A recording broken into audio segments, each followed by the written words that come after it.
So we're having Milwaukee School of Engineering. You can see the students. You can see their robot moving, doing the little wiggle test, and so they're going to be going. They're going to be running soon. As soon as their 10-minute timer, setup timer, which is now at 6 minutes, has completed. So stay tuned. Don't go anywhere.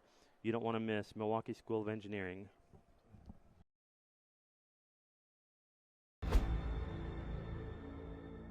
You're watching NASA's 2025 Lunabotics Finals Competition, and this is the Milwaukee School of Engineering, as you can see on the screen. They're 2 minutes into their 30-minute run, first of 2 official competition runs. They've made it through the obstacle zone. They're now in the digging zone, the excavation zone. You can see they're lowering their excavation buckets. I suspect all 6 of those wheels have motors. Yeah, you can actually see them in the shot. It's interesting, though, the steering of this robot, it's the 4 corner wheels that steer. The center wheels stay stationary or non-steering. Now the digging implements, which were just lowered to the ground on the front and the rear of this robot, are bucket drums that rotate. They're hollow inside to collect the material. You can see in that view the material actually falling in to the bucket drum on the right just then. And this robot isn't designed to go super deep, and so what you'll notice them doing is taking a bite and then rotating or moving to a slightly different spot and then taking another bite. You can see the 4 outside wheels turning in order to spin in place. Oops, some of the wheels were not in a straight position just then when they tried to drive. That is going to make it hard to drive if they don't get those wheels straightened out. This is one of the points of concern. Some of these design trade-offs are more complex than others.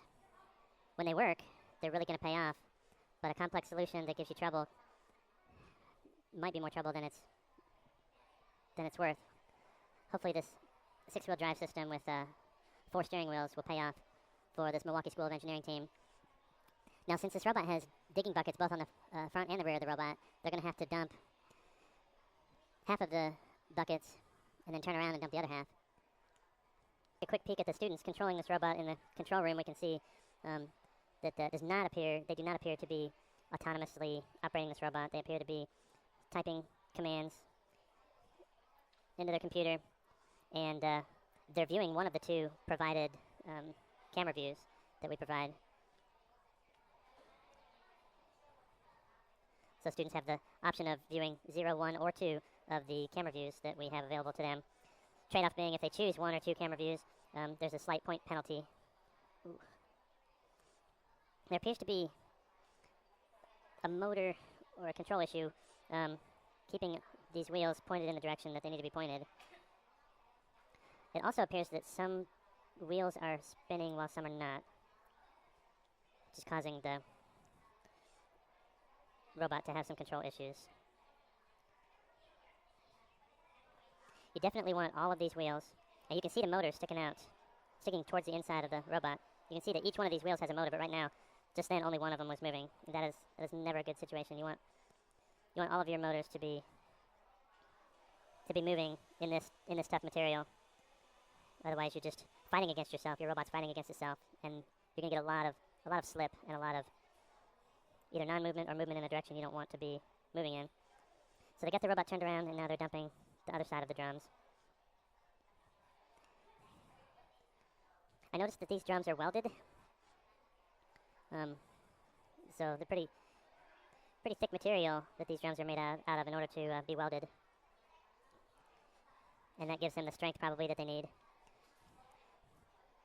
Probably aluminum, although I'm not a materials expert.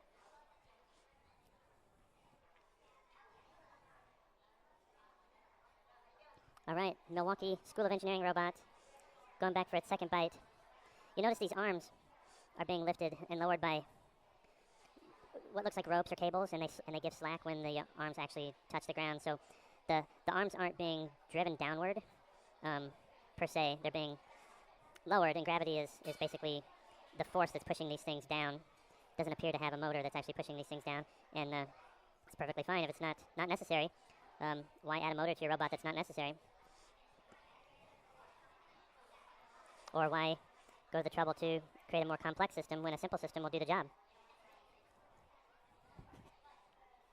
Sometimes as engineers, we tend to over-engineer things, and part of being in a competition like this is holding and is having restraint and not adding complexity to a system that doesn't require it.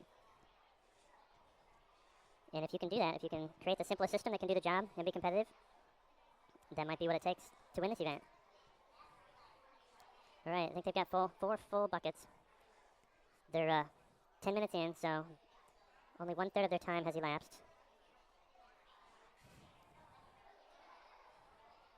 You can see the judges pointing and talking to each other about what they're seeing. These are NASA engineers, these judges. They are working in robotics, ISRU, Institute Resource Utilization. They are designing, building, and testing robots to excavate lunar regolith, to transport lunar regolith, to construct on the moon using lunar regolith. And so they're all over this technology, and they're excited to see here this week. They're excited to see 10 different prototype lunar excavation and construction robots and be able to learn from all of these different designs. I mentioned earlier, I think it was the Virginia team had a big bucket drum. These bucket drums are pretty simple devices that are a rotating drum with a mouth, an opening, a jaw that basically digs in. So the drums themselves don't necessarily have moving parts. You just rotate the whole thing as a unit. And if you apply the right pressure in the right direction, you can do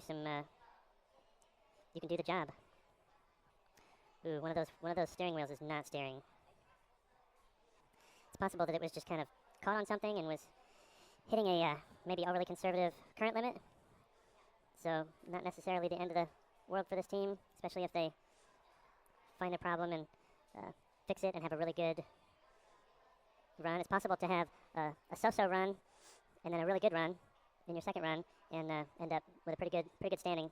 Right now we're looking at another wheel, the corner wheel that is for steering is obviously not steering in the right direction. It's almost turned all the way 180 degrees out because the motor is sticking outside the robot and it's intended to stick in. So that steering motor is doing things that it is probably not supposed to be doing. So that's causing this robot to bind up in its mobility system. Its wheels are just fighting against each other at this point. That is not a fun place to be in for this team.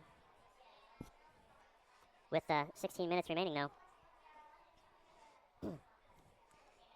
this team has an opportunity to troubleshoot, maybe even make corrections. They definitely have an opportunity to troubleshoot and make corrections after this run when they get the robot back in the pits, but whether they'll be able to correct the situation and get some more regular simulant into the scoring zone, that is the question right now. Their run is almost halfway through. Oh, they just dumped the material out of the back of their robot, an obvious non-scoring location. Possibly their first step in troubleshooting. Let's look at the students in the control room for a second. Look at their body language.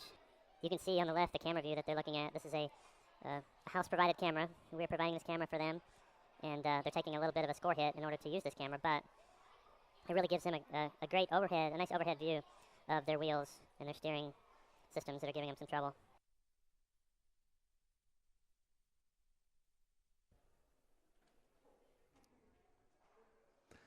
All right. I was able to grab one of the students out of their pits. He was working on their robots to do a quick interview. Let's start out with what team are you from? I'm from Milwaukee, the Milwaukee School of Engineering. MSOE, awesome. And what's your name? I'm Garrett Gritzmacher. Nice to meet you.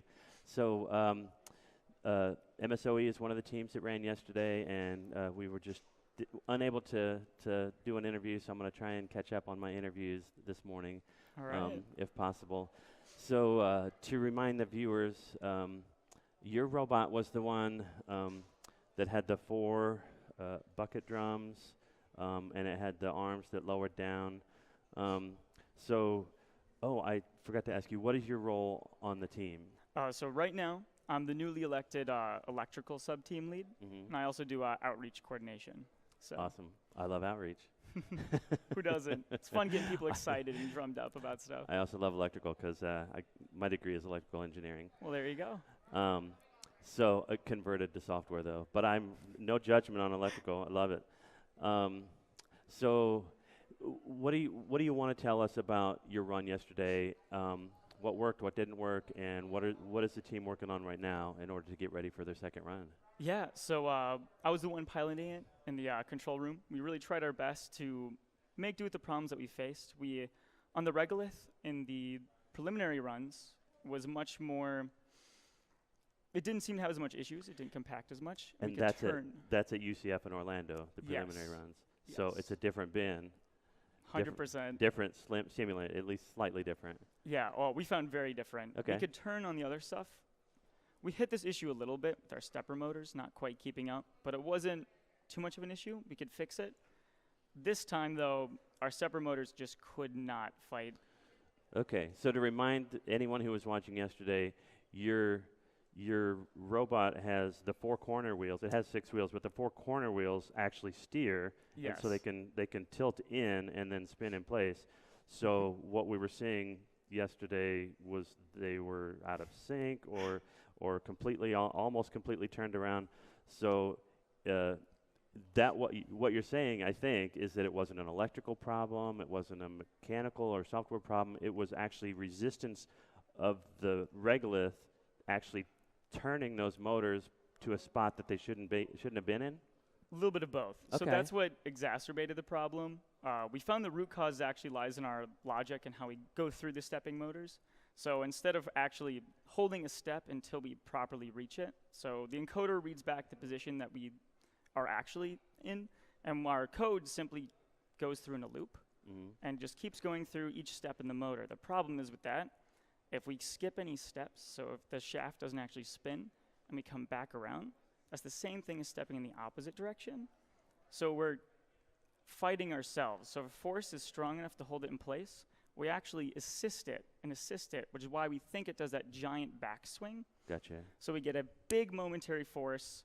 It actually adds to it as each time we go through that loop, it's stepping in the wrong direction. It's not enough to keep pushing as it goes through, and it hits here and it goes back. And we're actually adding to that force is what we think is the issue. Okay. So it back swings until it can catch back up with itself. All right.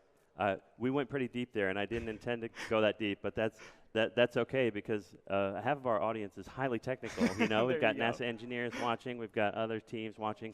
The point is, you know, you understand what happened, and that's a very important thing to point out. Is you had the data in front of you. Did you understand live during your run exactly what was happening, or did you analyze the data later and figure out what was happening? We had to analyze it later. Okay. Quite a bit. The footage from the cameras, the angles, we saw angles that we didn't get to see. And we actually had some really close angles on what our wheels were doing. And 100% we realized it couldn't have just been pushing force. We thought before it was just enough force to push it. But here there was moments where it was contacting. Then it had a bit of time where it really shouldn't have been pushing that hard against it, but it went almost 180. It still spun around. So we're like, okay, there has to be some sort of logic issue here. I was like, something's out of sync. Yeah. Okay, so this is the engineering process. I mean, not only have you spent the whole entire academic year following an engineering process of designing and doing engineering trade-offs, and then building, and then testing, and then fixing things that broke, and maybe redesigning, maybe going all the way back and redesigning things that broke. Yep. Now you're actually in the competition, and you're still following a logical engineering process to troubleshoot, look at data, understand the problem, and then the final step now is in the pits. Your team is fixing what you found, what you know the problem is, and let's hope that you have a really great second run. So your second run is going to be tomorrow morning? No, the last run today, I believe. It's the last run today. All right. I'm excited for you guys. I will let you get back to the pit and finish working on your robot. Thanks a lot for your time. Great to meet you. Of course. Thanks. Great meeting you too. Good luck. Thank you.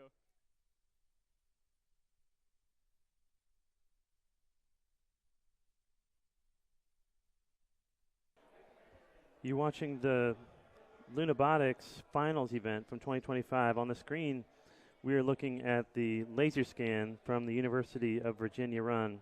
You can see very clearly the 3 piles that their robot has deposited. And this laser technology allows us to scan the surface before the run and after the run and then perform some simple math, simple matrix math, right, to calculate the volume between the two scans. And in the arena, the judges are resetting the surface and getting ready for the next team, which is going to be the University of Alabama. They will be coming into the arena soon. Matter of fact, the Alabama students and their robot are in the room right next to the arena, but the judges are not quite ready yet for them to bring their robot into the arena. So we will be looking forward to that in the next few minutes. So don't go anywhere, because you don't want to miss Alabama. They tend to have a strong showing in this competition. But honestly, we're down to the final 10 teams, right? The best 10 teams. So we expect strong showings from all 10 of these teams witnessing here today, tomorrow, and Thursday. I did mention this earlier, but it's probably worth repeating that Lunabotics spans an entire school year for these teams.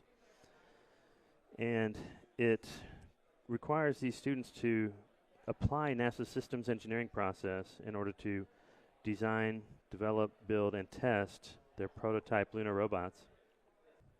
Throughout the year, the school year, these student teams have to prove to our judging staff that they are progressing throughout the school year.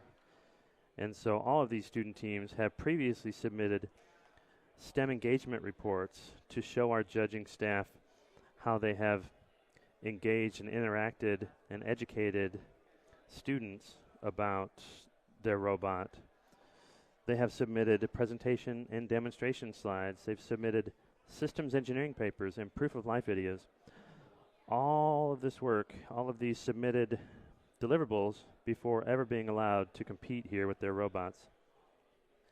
I mentioned a couple times that the Lunabotics competition, the actual process, requires these college and university students to actually apply NASA's systems engineering process. But I haven't really explained what that means. Systems engineering, if you're not familiar, focuses on designing and building and managing complex systems. And since rockets are complex systems, spacecraft, satellites, interplanetary robots, these are all pretty complex systems. Turns out that NASA has become pretty proficient at using a systems engineering process. And so that is why we're teaching these students the systems engineering process.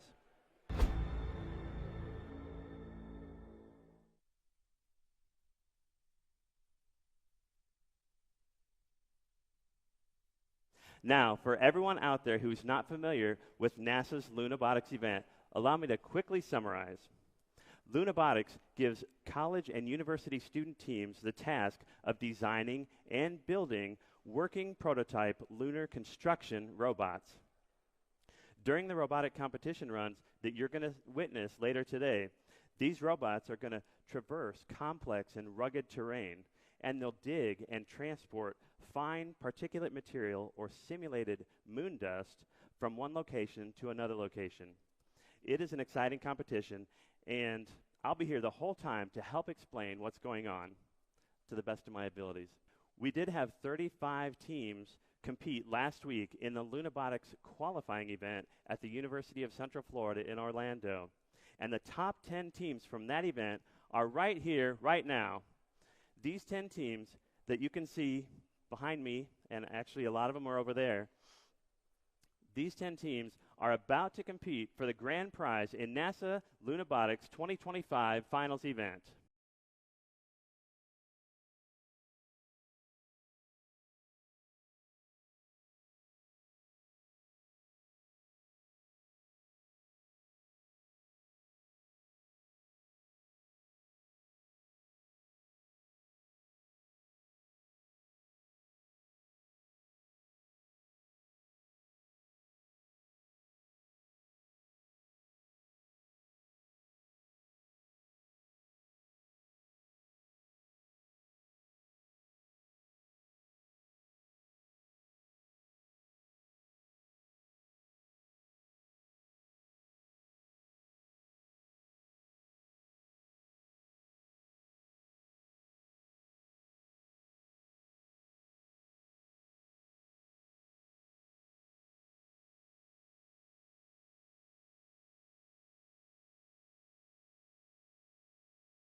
As our teams today start getting ready, their robots ready for today's runs, I'm just going to go over some Lunabotics details for maybe some of those who are watching that aren't familiar.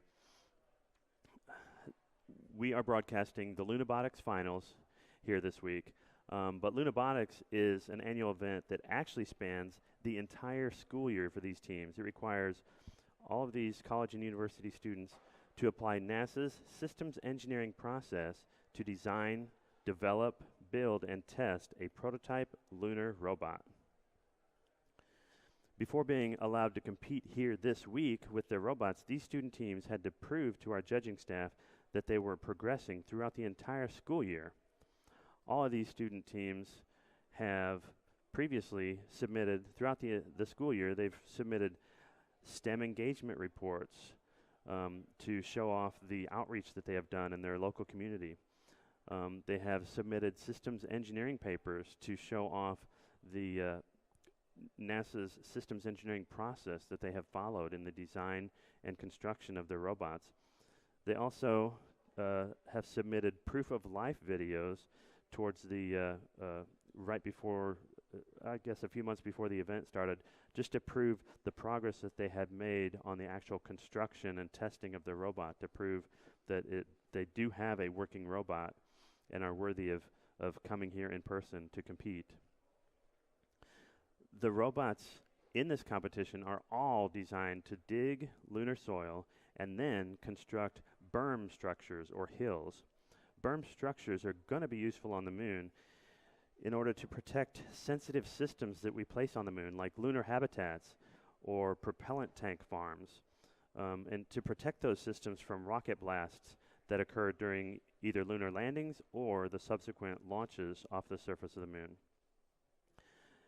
The piles of lunar soil that we might want to create on the moon are also going to be useful as protective coverings to insulate sensitive systems from either the sun or from destructive energetic particles and harmful radiation.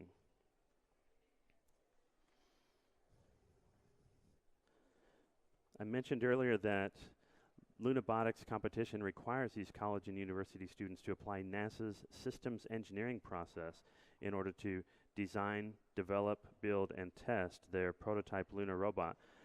But what does that actually mean? I'm assuming that people outside of the engineering industry probably don't know what we're talking about. Well, systems engineering focuses on designing and building and managing complex systems. And since rockets and spacecraft and satellites and interplanetary robots are all pretty complex systems, NASA has over the years become quite proficient at using the systems engineering process. And so that's the process that we're actually teaching these students and requiring them to follow throughout the school year as members of this competition. I mentioned that these robots are all designed to dig lunar soil and then use that soil to construct berm structures or hills. Well, there's a special scientific term that we often use for lunar soil. It's more commonly called regolith in the space industry. And regolith is a soil on another planetary body that's any place other than Earth. So the moon has regolith and Mars has regolith, but you can really just think of it as moon dirt or Mars dirt. Back during the Apollo program in the 70s, the Apollo astronauts only brought back a few buckets full of lunar regolith, and we haven't brought back any Mars regolith at all, at least not yet anyways. So we are testing these robots on a bed of simulated lunar regolith rather than on the real thing. But forgive me if I slip and just call it regolith this week. Our simulated lunar regolith is actually volcanic rock that has been crushed to a fine powder. It turns out that this material actually makes a pretty decent stand-in for lunar soil. It's light and fluffy on top, sort of like talcum powder. And it's pretty hard packed underneath the top few inches, which is exactly how lunar soil feels. Throughout this event, anyone who goes into the hermetically sealed Artemis Arena, which you're seeing on the screen right now, They must wear protective garments along with eye protection and masks due to the small particle sizes that can become airborne, and also due to the possibility of skin and eye irritation. The fact that lunar regolith, along with our simulant, is light and fluffy on top and hard packed underneath, makes it fairly interesting to interact with. Your robot is going to sink down a few centimeters or even a few inches to get down to that hard packed surface, and then you can drive around on that hard packed surface, unless your driving actually loosens up that hard packed material and makes it light and fluffy too. So in that case, your robot may actually sink down and get trapped in the deep fluffy material that you've created. But that's not all. This stuff is more complex than it already sounds. The hard pack material is actually harder than you would think. And this is because the individual particles are created by energetic impacts on the moon. And the simulant that we've created is also similar in nature. The moon does not have atmosphere. It doesn't have running water. It doesn't have these processes that wear the resulting particles like we have on Earth. So each particle on the moon is jagged in shape, and so are the particles in our simulant. These jagged particles, when they settle in together and when they pack together under the weight of the material above it, they interlock like puzzle pieces and they become pretty difficult to penetrate. They actually resist your digging forces. This makes digging of the material beyond a few inches deep pretty difficult.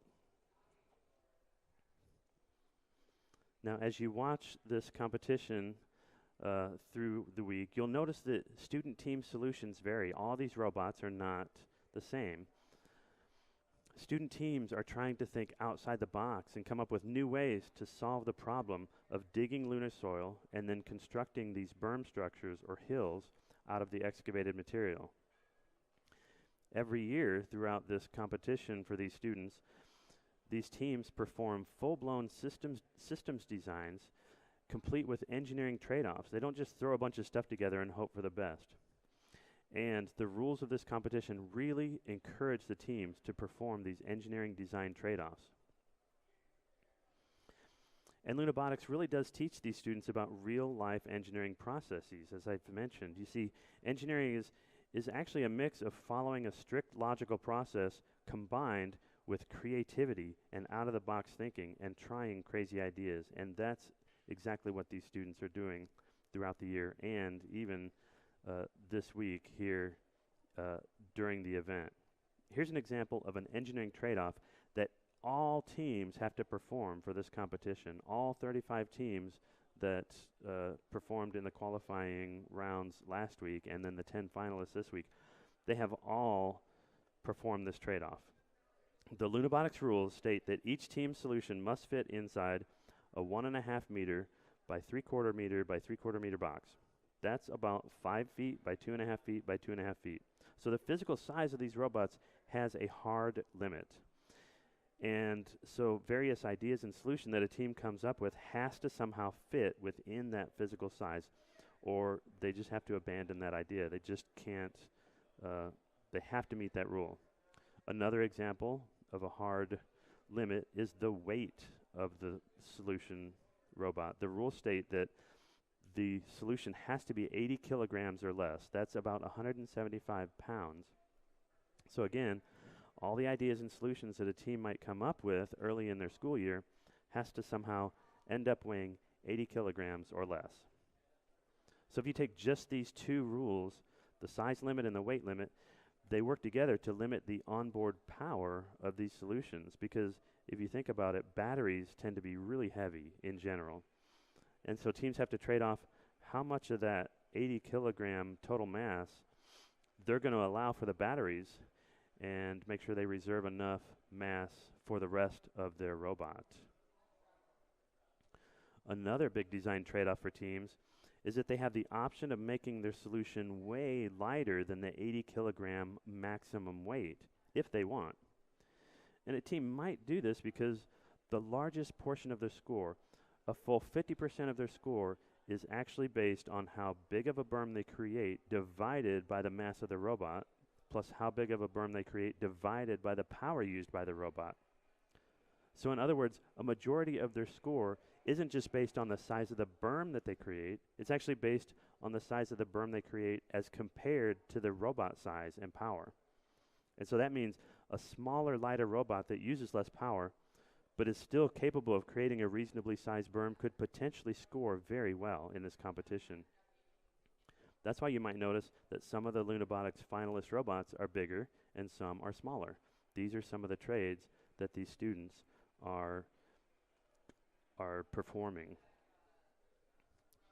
Another design decision that used to be a big trade-off for teams, but now pretty much all teams just do it, is autonomy.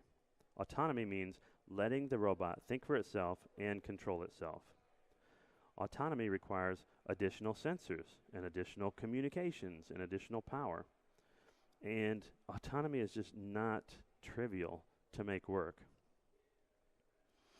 But the reason most teams actually do autonomy in this challenge is because we purposely have made autonomy a full 30% of their final score. We are actively and strongly encouraging teams to create autonomous robots rather than manually stick driving them during this competition.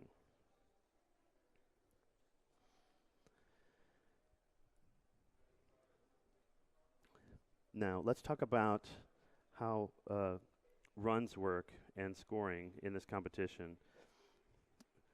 We are performing actual scored competition attempts or runs inside our simulated regolith bin this week. Each team is going to get 2 separate scored runs inside the simulated regolith bin. And no teams are allowed any practice time inside the bin. So the first time they put the robot in this bin, that is a scored run, no practicing. So teams had to be ready, they had to be fully tested and confident in their work when it's their turn to run in the bin. Now once each team performs 2 30-minute long competition runs, the scores from both of those runs are going to be added together to form their event score. We don't use the best run score, and we don't use the average of the 2 run scores. Their final score is purely a summation of the scores from their 2 runs. So it's very important for all teams to have 2 good runs in order to be competitive here in Lunabotics finals. Now, the regolith bin is divided into different zones. There's the starting zone, which is in the upper left side of the screen right now.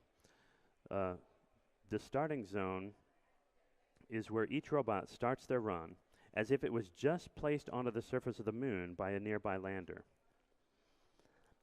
Beyond the starting zone is the obstacle zone. The obstacle zone contains craters and boulders. That's in the upper right. It's to the right of the starting zone, which is in the upper left. So the obstacle zone, which doesn't actually have orange lines around it, the area outside the upper left corner is the obstacle zone. The obstacle zone has craters and boulders in locations that are previously unknown to the teams. And all the robots have to pass through the obstacle zone before they are allowed to dig. And robots are allowed and encouraged to go back and forth between the excavation and construction zones as many times as they want throughout their 30-minute long competition run. Now, there's a subtlety on the screen here. The scoring zone for constructed material is inside the 4 orange poles. But you'll notice the orange line is a couple feet outside of the orange poles. That orange line is basically a line that the robot has to excavate to the right of that line. So since the excavation zone is in the upper right of the screen, there's several feet worth of buffer between excavation and scoring, which requires the robots to move the regolith all the way into the scoring zone and not just sit in one place and perform the entire operation. It makes it a little bit more realistic. Although even though our Artemis Arena is limited in size, we're able to kind of force these robots to drive back and forth instead of just sitting in the middle. So that's kind of the overview of the run, the operation that these robots are performing. And if that doesn't sound difficult enough for these robots, we've actually made things even harder for these competing teams. We sequester all the team members who are monitoring and controlling the robot inside a completely isolated room, the Lunabotics Mission Control Room, which is far away from the competing robots.